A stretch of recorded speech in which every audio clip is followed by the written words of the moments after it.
promote na tao din dyan. Kung wala na po-promote na tao dyan, solid 9 ka.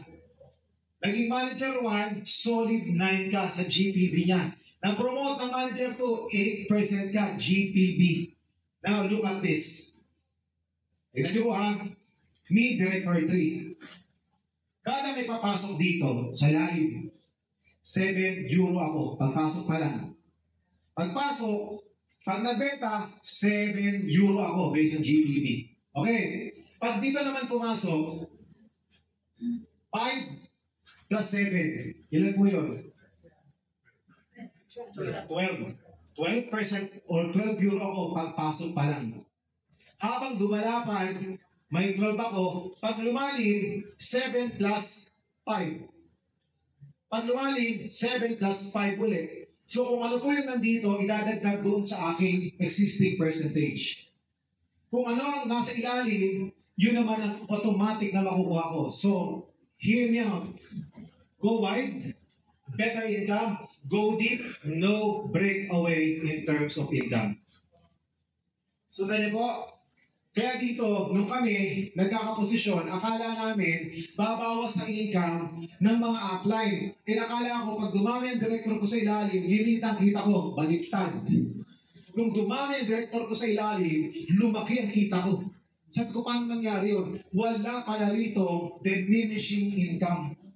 Lahat pala ng income dito, add on the existing income. Sabi ko, napakagandang kumpanya pala talaga nito. Okay, tanong. Ito ngayon ang tanong. Paano kung ako ay naging Director 1? Director 1 ang lahat ng nasa ilalim ko. Ang normal, equal position, breakaway, 0. Tama? Dito, hindi. May 1% ako kung may Director 1 ako sa ilalim ko. Kaya lumaki yung income ko. Nagkaroon ako ng add-on na 1% sa kanilang lahat. Ang Director ko po sa ilalim, 25. Euro pa. Euro pa. Umakyat sa akin. Tanong, naging Director 2, ako, sumunod ang downline ko, naging Director 2, may 0.5 pa rin ako sa kanya at sa mga bagong Director 1, 1% pa rin ako solid. Tanong, ako po ngayon ay Director 3 na. Kaya lang, walang sumunod na Director 3 sa ilalim ko. Meaning, solid po ako sa ilalim na yan, 2% ako sa kanila. See? Sabi ko nga, grabe, hindi nag-diminish ang income ko, hindi nag-break away. Lahat dumagdag. Isn't it worth doing business? Nag-accumulate. Nag-accumulate. Kaya sabi ko nga, pag ganito ang complan, sisipagin ka talagang magtrabaho. Nakita mo yung projection of income mo. Kung paano nag-projection yung income namin, ganun din po ang projection of sales ng Tonosis globally. We're now ranked top 10. We just sold products and the earning of the company is $1.28 billion 2024 alone. Imagine how in demand that product is all about. Okay, moving forward. Now, ito ngayon ang gusto ko maintindihan po ninyo. This is advantage and this is my reason why I am with Tono Swiss. The business is inheritable. As I explained kanina, aside on the conglomerate partnership that you will become stockholders of the company if you do this business.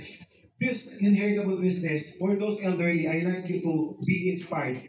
There is this old lady in Macau when we attended. The old lady doesn't know how to speak English, doesn't know how to do the business, doesn't know anything at all. When I approached them, how she earns that much, she told us that business she inherited from the husband. Sabi namin, inherit. Sabi ko, how do the husband did the business? Google Translator po ginagamit namin.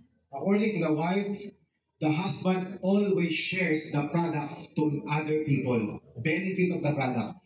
That is the power of sharing the product. Yun ang sinasabi ni Dr. Wang. Share it to other people. Share and share the product. Okay. Now, what happened is that the lady is being called again upstairs sa stage. The lady's income is now transferred to the son.